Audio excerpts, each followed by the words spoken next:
தந்தை மகன் தூயாவியாரின் பெயராலே.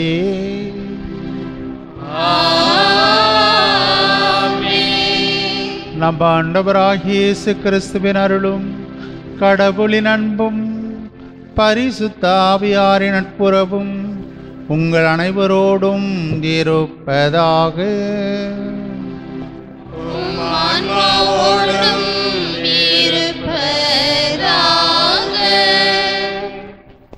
அற்புத குழந்தை இயேசுவில் அருமையான சகோதர சகோதரிகளே, பாண்டிச்சேரி லூர்து டிவி வழியாக மாதா டிவியிலே இந்த திருத்தல திருப்பலியிலே இணைந்திருக்கின்ற அன்பு பக்தர்களே, கும்பகோணம் மறை மாவட்டம் நம்பர் 1 டோல்கேட் என்ற இடத்திலிருந்து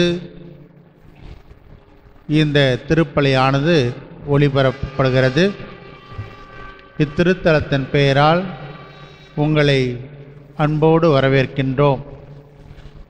இத்திருத்தலத்தின் நாயகன் அற்புத குழந்தை இயேசு தமது பிஞ்சு கரங்களால் உங்களை அன்போடு வரவேற்கின்றார். இன்றைய இறை வாக்குகளிலே சொல்லப்படுவது போல, கேளுங்கள் உங்களுக்கு கொடுக்கப்படும், தேடுங்கள் கண்டடைவீர்கள், தட்டுங்கள் உங்களுக்கு திறக்கப்படும் என்று எல்லோரையும் வாருங்கள், செயல்படுங்கள், கேளுங்கள், இறை நம்பிக்கையோடு நீங்கள் செய்கின்ற முயற்சி கட்டாயமாக பிரதிபலன் அளிக்கப்படும், உங்கள் மன்றாட்டு கேட்கப்படும் என்று சொல்லி உங்களை அன்போடு வரவேற்கின்றார். இன்று நாம் கன்னிமரியாளின் கணவரான புனித சூசையப்பருடைய திருவிழாவை கொண்டாடுகிறோம். திருச்சபையின் தலைவர், கற்பின் பாதுகாவலர், கல்வியின் பாதுகாவலர், கன்னிமரியாவின் பாதுகாவலர், தொழிலாளர்களின் பாதுகாவலர் என்று பல்வேறு முறைகளிலே இந்த சூசையப்பருக்கு நம்முடைய வணக்கத்தை செலுத்துகின்றோம். புனித குழந்தை இயேசுவின் தெரசால் சூசையப்பர் வழியாக நான் கேட்ட எந்த மன்றாட்டுக்களையும் அடையாமல் போனதில்லை என்று சொல்லி சான்று பகர்கின்றார். எனவே பழைய ஏற்பாட்டிலே எகிப்திலே இருந்த மக்கள், இன்னும் கானான் நாட்டிலே இருந்த மக்கள் பஞ்ச காலத்திலே ஏரோது மன்னன் வழியாக சூசையிடம் போங்கள் என்று வழிநடத்தப்பட்டார்கள். சூசை அவருடைய பஞ்சத்தை போக்கினார். அவ்வாறே சூசை வழியாக, மரியாள் வழியாக கடவுளே மனிதனாகி குழந்தை இயேசுவாக இங்கு நிற்கின்றார். அவருடைய வளர்ப்பு தந்தை சூசையப்பரின் விழாவை கொண்டாடுவதிலே மகிழ்ச்சி அடைகின்றார். வாருங்கள், நீங்களும் இந்த திருப்பலியிலே இணைந்து குழந்தை இயேசுவோடு மகிழுங்கள், சூசையப்பருக்கு நம்முடைய வணக்கத்தை செலுத்துவோம் என்று அன்போடு அழைக்கிறோம்.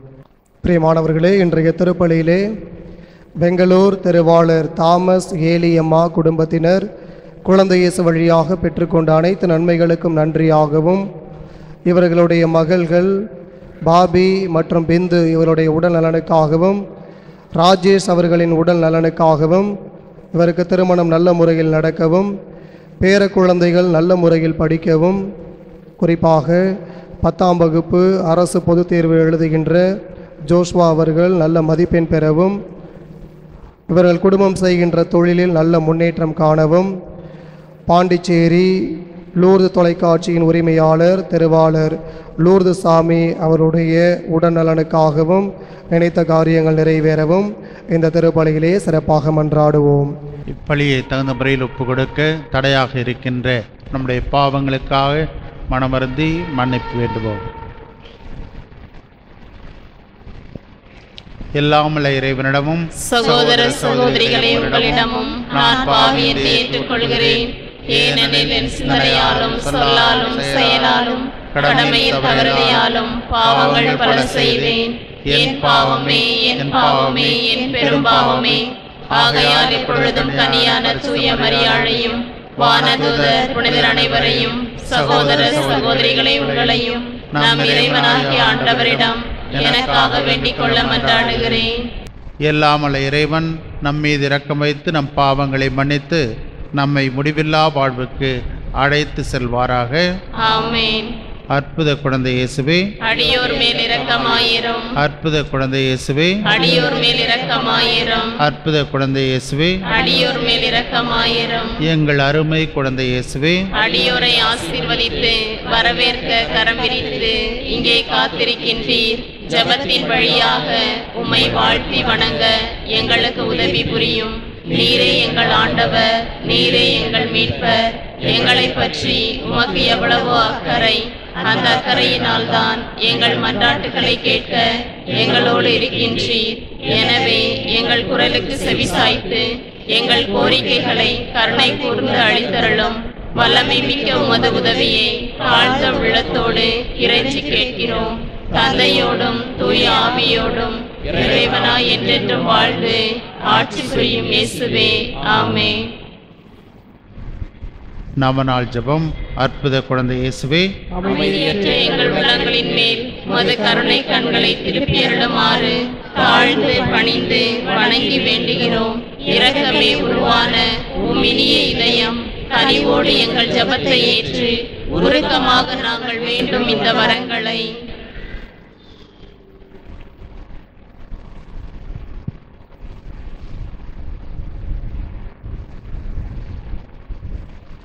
அளித்தருளுமாறு உம்மை இறைஞ்சுகிறோம். எங்களை வாட்டி வதைக்கும் துன்ப துயரங்களையும் வேதனை சோதனைகளையும் நீக்கி உமது குழந்தை திருப்பருவத்தின் பெயரால் எங்கள் மன்றாட்டை ஏற்றருளும்.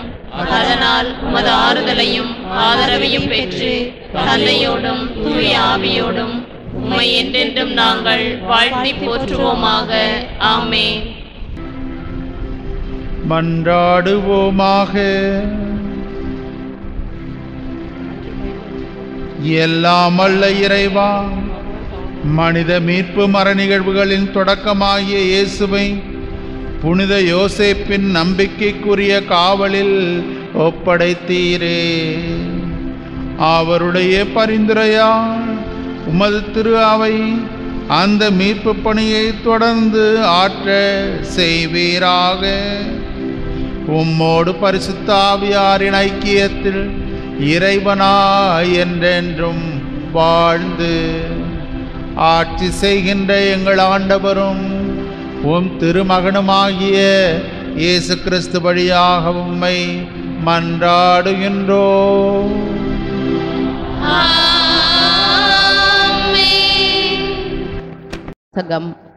உன் வழித்தோன்றலை உனக்கு பின் நான் உயர்த்தி அவனது அரசை நிலைநாட்டுவேன். சாமுவேல் 2ஆம் நூலிலிருந்து வாசகம். பிரிவு 7, இறை வசனங்கள் 4 முதல் 5a, பிரிவு 12, இறை வசனங்கள் 14a மற்றும் 16. அந்நாள்களில் ஆண்டவரின் வார்த்தை நாத்தானுக்கு அருளப்பட்டது. நீ சென்று என் ஊழியன் தாவீதிடம் ஆண்டவர் இவ்வாறு கூறுவதாக சொல். உன் வாழ்நாள்கள் நிறைவு பெற்று நீ உன் மூதாதையரோடு துயில் கொள்ளும் பொழுது உனக்கு பிறக்கும் உன் வழித்தோன்றலை உனக்கு பின் நான் உயர்த்தி அவனது அரசை நான் நிலைநாட்டுவேன். எனது பெயருக்காக கோயில் கட்ட இருப்பவன் அவனே. அவனது அரசை நான் என்றும் நிலைநிறுத்துவேன். நான் அவனுக்கு தந்தையாக இருப்பேன், அவன் எனக்கு மகனாக இருப்பான். என் முன்பாக உனது குடும்பமும் உனது அரசும் என்றும் உறுதியாய் இருக்கும். உனது அரியணை என்றுமே நிலைத்திருக்கும். ஆண்டவரின் அருள்வாக்கு. நாம் அனைவரும் பாட வேண்டிய பல்லவி. அவரது வழிமரபு என்றென்றும் நிலைத்திருக்கும். அவரது வழிமரபு என்றென்றும் நிலைத்திருக்கும். ஆண்டவரின் பேரன்பை பற்றி நான் என்றும் பாடுவேன். நீர் உண்மையுள்ளவர் என தலைமுறை தோறும் என் நாவால் அறிவிப்பேன். உமது பேரன்பு என்றென்றும் நிலைத்துள்ளது என்று அறிவிப்பேன். உமது உண்மை வானை போல் உறுதியானது. அவரது வழிமரபு என்றென்றும் நிலைத்திருக்கும். நீர் உரைத்தது நான் தேர்ந்து கொண்டவனோடு உடன்படிக்கை செய்து கொண்டேன். என் ஊழியன் தாவீதுக்கு ஆணையிட்டு நான் கூறியது உன் வழிமரபை என்றென்றும் நிலைக்க செய்வேன்.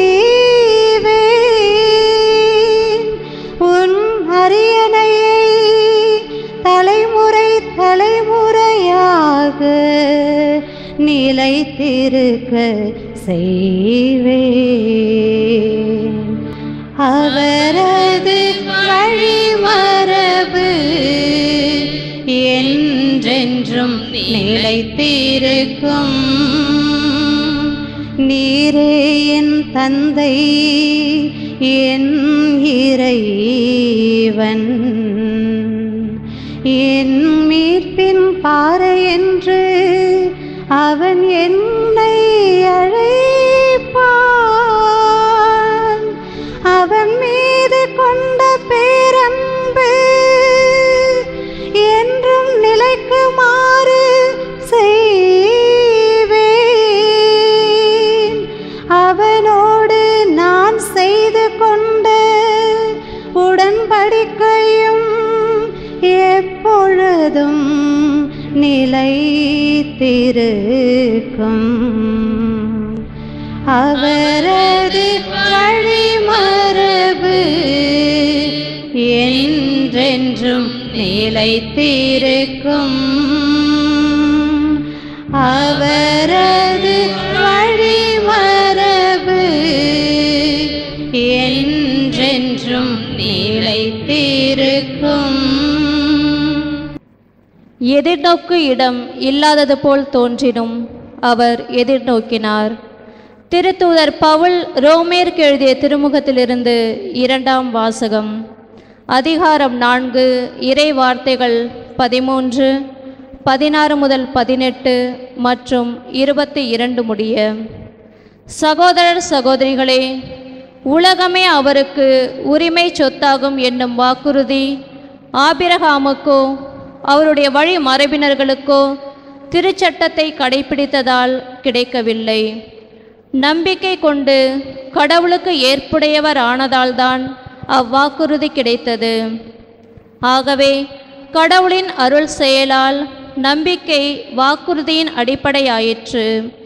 இவ்வாறு வாக்குறுதி ஆபிரகாமின் வழி வந்தவர்கள் எல்லோருக்கும் திருச்சட்டத்திற்கு உட்பட்டோருக்கு மட்டுமல்ல, அவரை போல கடவுள் மீது நம்பிக்கை கொண்டோருக்கும் உரியது என்பது உறுதியாயிற்று. ஆபிரகாம் நம் அனைவருக்கும் தந்தை. ஏனெனில் எண்ணற்ற மக்களினங்களுக்கு உம்மை நான் தந்தையாக்குகிறேன் என்று மறைநூலில் எழுதியுள்ளது.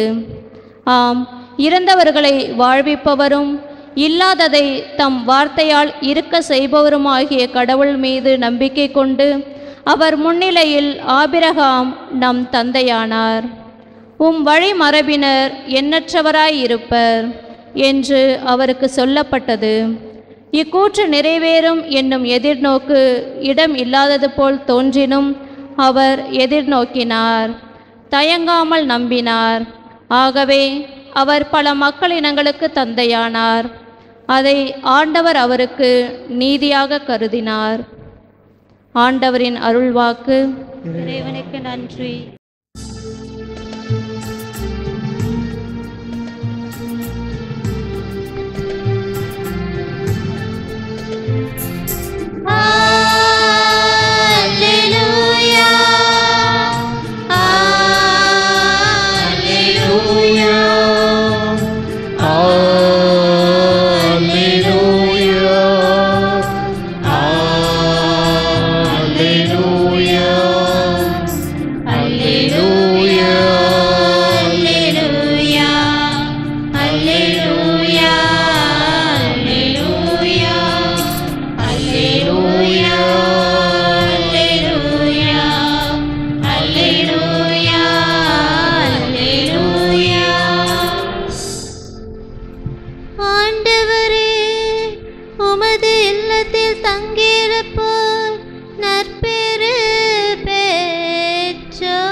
ஆண்டவர் உங்களோடு இருப்பாராக.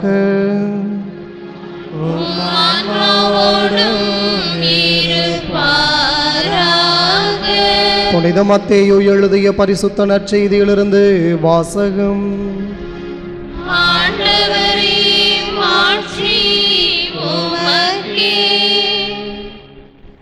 மத்தேயு எழுதிய நற்செய்தி பிரிவு 1 இறை வார்த்தைகள் 16 மற்றும் 18 முதல் 21 மற்றும் 24. யாக்கோபின் மகன் மரியாவின் கணவர் யோசேப்பு, மரியாவிடம் பிறந்தவரே கிறிஸ்து என்னும் இயேசு. இயேசு கிறிஸ்துவின் பிறப்பையொட்டிய நிகழ்ச்சிகள். அவருடைய தாய் மரியாவுக்கும் யோசேப்புக்கும் திருமண ஒப்பந்தம் செய்யப்பட்டிருந்தது.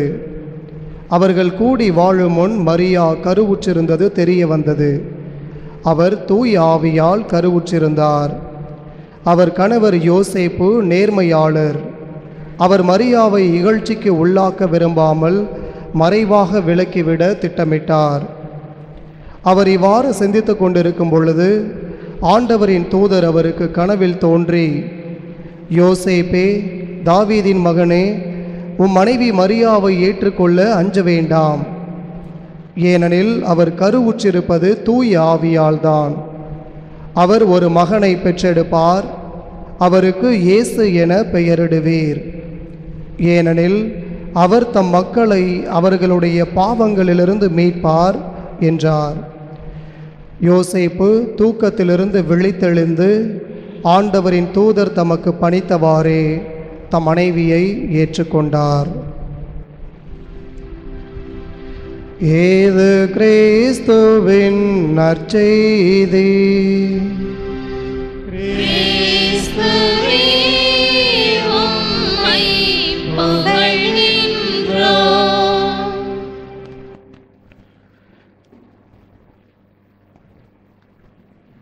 கிறிஸ்து இயேசுவுக்குள் பிரியமானவர்களே, இன்றைய நாளிலே நம்முடைய தாயாம் திருச்சபை திருக்குடும்பத்தின் தலைவரும் பாதுகாவலருமாகிய புனித சூசையப்பருடைய விழாவை கொண்டாட நமக்கு அழைப்பு விடுக்கிறது. ஆகவே யார் யாரெல்லாம் சூசையப்பருடைய பெயரை தாங்கி இருக்கிறீர்களோ அவர்கள் ஒவ்வொருவருக்குமே, குறிப்பாக தொலைக்காட்சியின் வழியாக திருப்பலியில் ஜெபித்து கொண்டிருக்கிற இறை மக்கள் யார் யாரெல்லாம் சூசையப்பருடைய பெயரை தாங்கி இருக்கிறீர்களோ அவர்கள் ஒவ்வொருவருக்குமே நாம விழா வாழ்த்துக்களை மகிழ்வோடு தெரிவித்துக் கொள்கிறோம். சூசையப்பரை பற்றி சிந்தித்து பார்க்கிற பொழுது விவிலியத்திலே அதிகமாக பேசாதவர், அதிகமாக பேசப்படாதவர். நற்செய்தியிலே பார்க்கிற பொழுது ஒரு வார்த்தை கூட சூசையப்பர் எங்கேயுமே பேசியிருக்க மாட்டார்.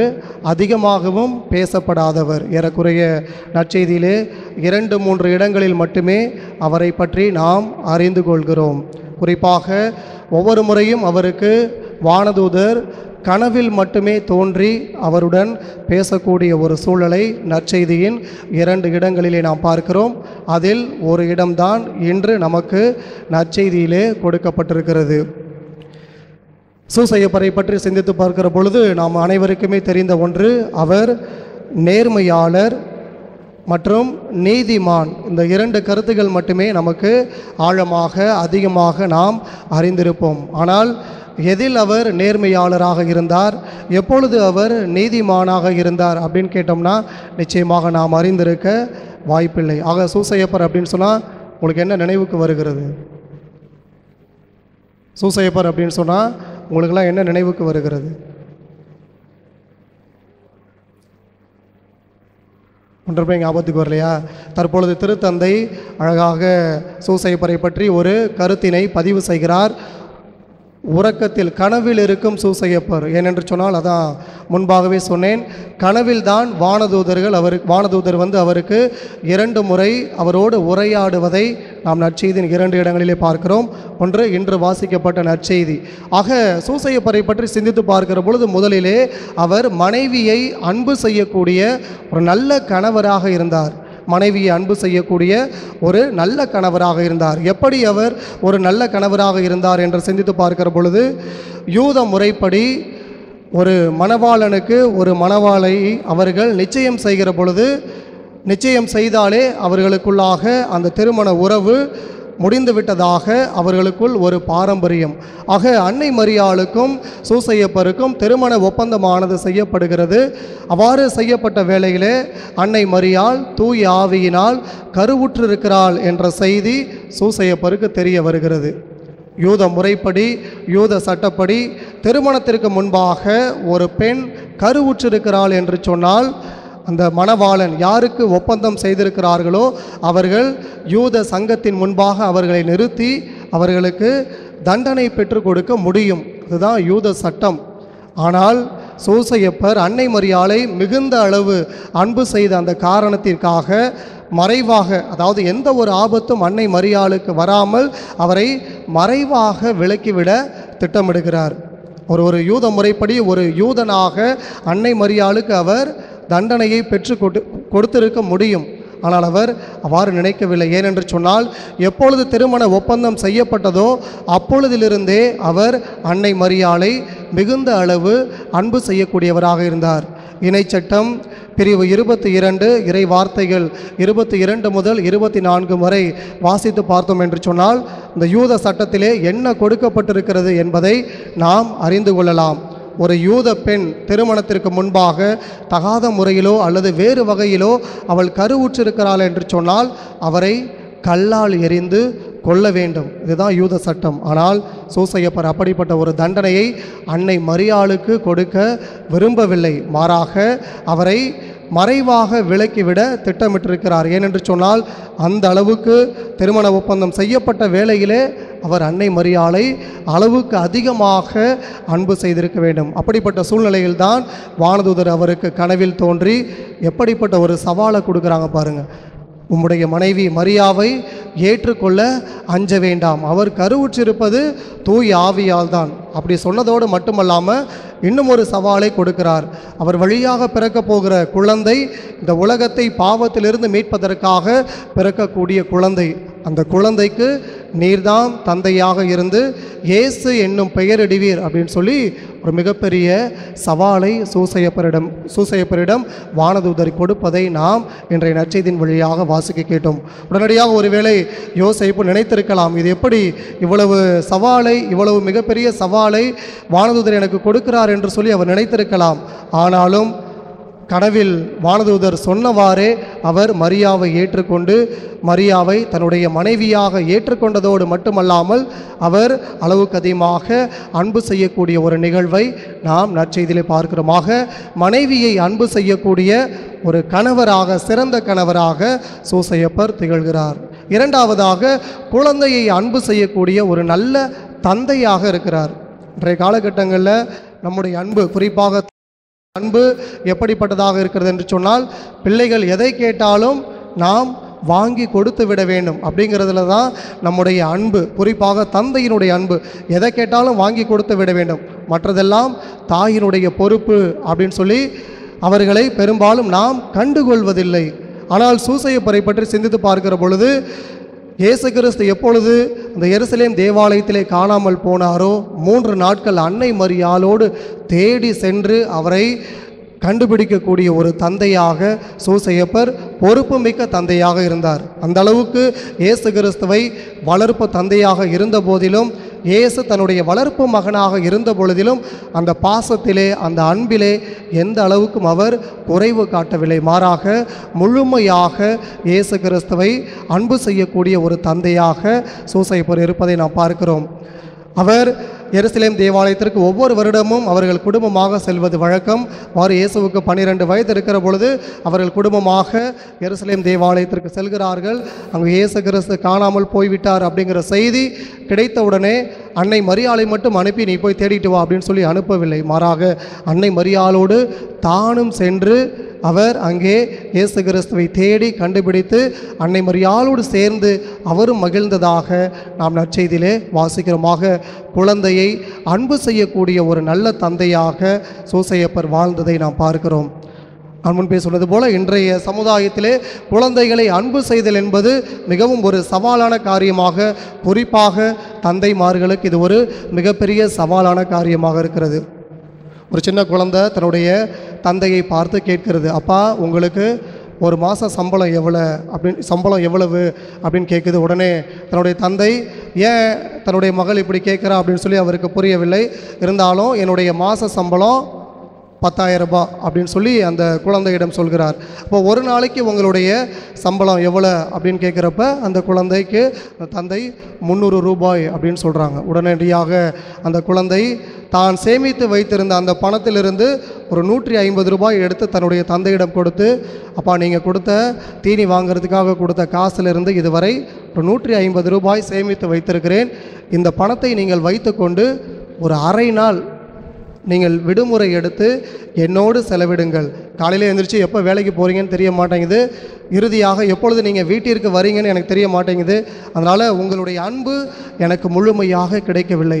எப்பொழுதும் வேலை வேலை வேலைன்னு சொல்லி நீங்கள் அந்த வேலையின் மீது ஆர்வம் காட்டி தந்தையினுடைய அன்பை எனக்கு நீங்கள் முழுமையாக கொடுக்க தவறிவிட்டீர்கள். ஆகையால் இந்த 150 ரூபாய் நான் உங்களுக்கு கொடுக்குறேன், நீங்கள் இந்த ஒரு அரை நாள் என்னோடு இருந்து உங்களுடைய அந்த அன்பை அரை நாள் மட்டும் எனக்கு கொடுக்குமாறு உங்களை அன்போடு கேட்டுக்கொள்கிறேன் அப்படின்னு சொல்லி அந்த குழந்தை சொன்ன பொழுது தான் அந்த தந்தைக்கு புரிந்தது எந்த அளவுக்கு நான் குடும்பத்தின் மீது, குறிப்பாக குழந்தையின் மீது அக்கறை இல்லாத ஒரு தந்தையாக நான் இருந்திருக்கிறேன் அப்படின்னு சொல்லி புரிந்து கொண்டு அந்த குழந்தையை அதிகமாக அன்பு செய்ய அவர் ஆரம்பித்தாராம். பிரியமானவர்களே, பல நேரங்களிலே நாமும் இந்த குழந்தை வளர்ப்பிலே, குழந்தையின் மீது காட்டக்கூடிய அந்த அன்பிலே பெரும்பாலும் நாமும் பொறுப்பற்ற தந்தைகளாக வாழ்ந்து கொண்டிருக்கிற வேளையிலே சூசையப்பர் நமக்கு கொடுக்கக்கூடிய அழைப்பு, அவர் ஒரு பொறுப்புமிக்க அன்பு செய்யக்கூடிய ஒரு தந்தையாக இருந்தார்.